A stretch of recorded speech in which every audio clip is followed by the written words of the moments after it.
Paul George wanted to play in Los Angeles and intended to do so when the summer of 2018 rolled around.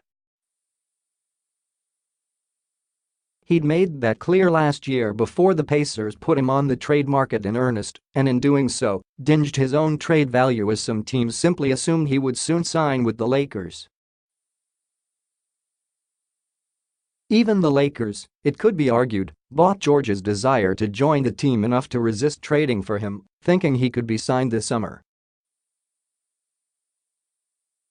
Still, the Thunder gambled that they could trade for George and, with a full year to push the organization's culture on him, would be able to persuade him to give up his social dreams and stay in OKC beyond the one season. Now, as NBA free agency has tipped off, the Thunder won that bet, as George spent Saturday evening in Oklahoma City at a party hosted Russell Westbrook, keeping one of the biggest free agent prizes of this summer in town and away from the sunny California shores. Before the midnight start to free agency on the East Coast, George and the Thunder had a $137 million deal in place, keeping him in OKC for at least 3 years, with an option on year 4. This chain of events immediately brought to mind one of the few overriding issues in this NBA offseason that carries more weight than George's decision: the fate of Spurs star Kawhi Leonard. In recent weeks, Leonard has made clear he wants out of San Antonio, and much like George, he's let it be known that he wants to land with the Lakers.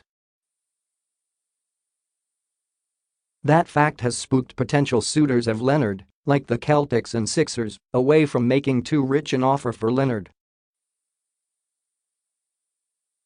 If Leonard wants to go to the Lakers after a season, no team, other than the Lakers, is going to put forth a fair offer.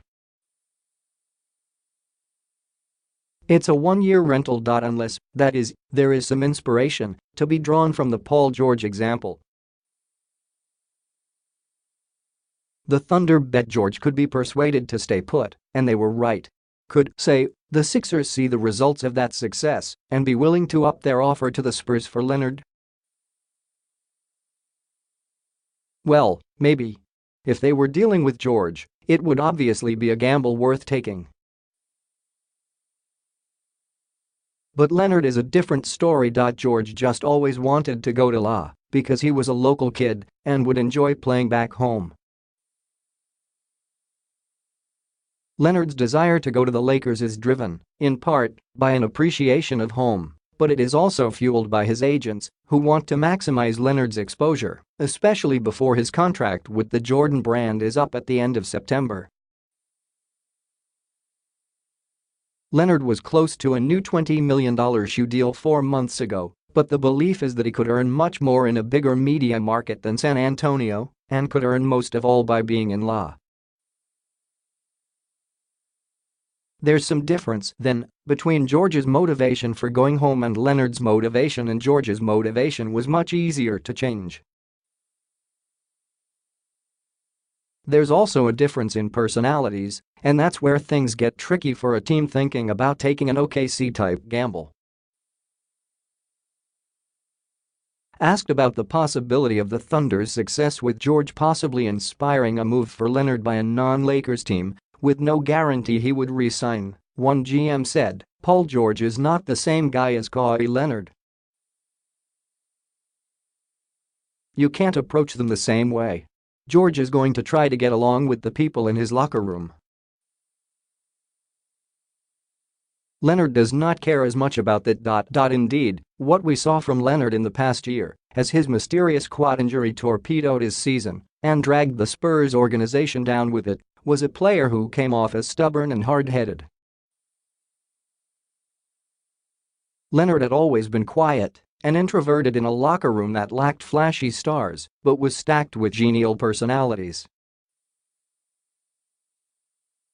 The quad injury drew more spotlight toward Leonard, and as that happened, he came across as an increasingly difficult locker room presence.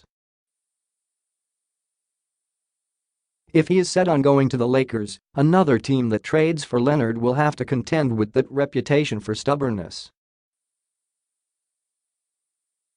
That was not the case with George, There is concern for any front office looking into Leonard that he might hold a grudge against a team that trades for him unless the team is the Lakers. In that light, as good a story as the Thunder keeping George may be, it does not have much impact on how teams will proceed with Leonard.